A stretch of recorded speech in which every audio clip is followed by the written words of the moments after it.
ನಾವು ನಿನ್ನೆ ಏನು ಕಲ್ತಿದ್ವಿ ಅಂತ ಹೇಳಿದ್ರೆ ವಿದ್ಯುತ್ ಪ್ರವಾಹ ಮತ್ತು ಅದರ ಪರಿಣಾಮವನ್ನು ಕಲ್ತಿದ್ವಿ. ಅದರಲ್ಲಿ ನಿನ್ನೆ ಉಷ್ಣೋತ್ಪನ್ನ ಪರಿಣಾಮವನ್ನು ಕಲ್ತ್ವಿ. ಇವತ್ತಿನ ತರಗತಿಯಲ್ಲಿ ನಾವೇನು ಕಲಿಯೋಣ? ವಿದ್ಯುತ್ ಪ್ರವಾಹದ ಕಾಂತೀಯ ಪರಿಣಾಮ ಏನು ಅಂತ ಗೊತ್ತಾಗಬೇಕು. ಏನು ಕಾಂತೀಯ ಪರಿಣಾಮ? ಕಾಂತ ಅಂದ್ರೇನು? ಮ್ಯಾಗ್ನೆಟ್ ಅಲ್ವಾ? ಮ್ಯಾಗ್ನೆಟ್ ಏನನ್ನ ಆಕರ್ಷಣೆ ಮಾಡುತ್ತೆ? ಕಬ್ಬಿಣದ ತುಣುಕುಗಳು ಅಥವಾ ಕಬ್ಬಿಣದ ವಸ್ತುಗಳನ್ನ ಆಕರ್ಷಣೆ ಮಾಡುತ್ತೆ.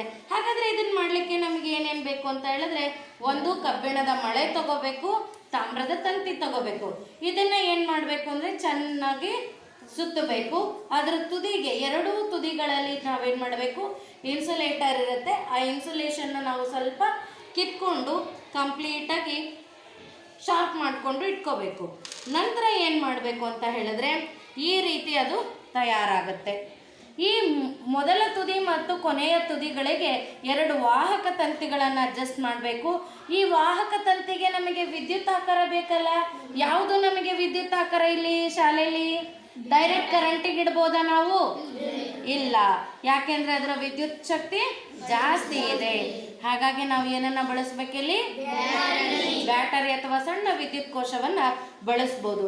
ಈ ರೀತಿ ಒಂದು ಸರಳ ವಿದ್ಯುತ್ ಮಂಡಲಕ್ಕೆ ಕಬ್ಬಿಣದ ಮಳೆಗೆ ಸುತ್ತಿದ ತಾಮ್ರದ ತಂತಿಯನ್ನು ತಗೊಂಡಿದ್ದೀವಿ.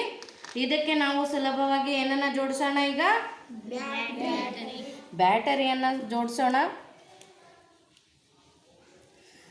ಹಾಗೆ ನೋಡಬಹುದು, ಇಲ್ಲಿ ಒಂದು ವಿದ್ಯುತ್ ಮಂಡಲ ರಚನೆ ಆಗಿದೆ. ನಿಮಗೆ ಗೊತ್ತು, ಈ ಪೌಡರ್ನಲ್ಲಿ ಏನಿದೆ ನೋಡಿ? ಮ್ಯಾಗ್ನೆಟ್ ಇದೆ. ನೋಡಿ, ಓದಿ. ಕಬ್ಬಿಣದ ಚೂರುಗಳಿದೆ, ಐರನ್ ಪೌಡರ್ ಅಂತ ಕರಿತೀವಿ. ಈಗ ನೀವು ನಿಧಾನಕ್ಕೆ ಕಬ್ಬಿಣದ ಚೂರುಗಳನ್ನು ಎದ್ದಿದ್ರಿ ಅಂತ ಹೇಳಿದ್ರೆ, ಈ ಮಳೆಯ ತುದಿಯಲ್ಲಿ ಕಬ್ಬಿಣದ ಚೂರುಗಳು ಏನಾಗ್ತಾ ಹೋಗ್ತವೆ? ಆಕರ್ಷಣೆ ಆಗ್ತವೆ. ನೀವು ಇದನ್ನು ನೀಟಾಗಿ ಗಮನಿಸ್ಬೋದು ಮಕ್ಕಳೇ. ಇಲ್ಲಿ ಕಬ್ಬಿಣದ ಚೂರುಗಳು ಏನಾಗ್ತಾ ಹೋಗ್ತವೆ? ಯಾವುದಕ್ಕೆ ಆಕರ್ಷಣೆ ಆಗ್ತವೆ? ಕಬ್ಬಿಣದ ಮಳೆಗೆ ಆಕರ್ಷಣೆ ಆಗ್ತಿದ್ದಾವೆ. ಕಾಣಿಸ್ತಿದ್ದೇನೆ ಎಲ್ಲರಿಗೂ? ನೋಡಿ, ಕಾಣಿಸ್ತಿದೆ ಅಲ್ವಾ? ನೋಡಿ, ಈ ಕಡೆಗೆ ಕಾಣಿಸ್ತಾ ಇದೆ ಅಲ್ವಾ? ಯಾಕೆ ಇದು ಆಕರ್ಷಣೆ ಆಯಿತು? ಮೊದಲು ಕಬ್ಬಿಣದ ಮಳೆಗೆ ಆಕರ್ಷಣೆ ಆಗ್ತಾ ಇತ್ತ ಬ್ಯಾಟ್ರಿ ಕನೆಕ್ಟ್ ಮಾಡೋಕ್ಕೂ ಮುಂಚೆ? ಇಲ್ಲ.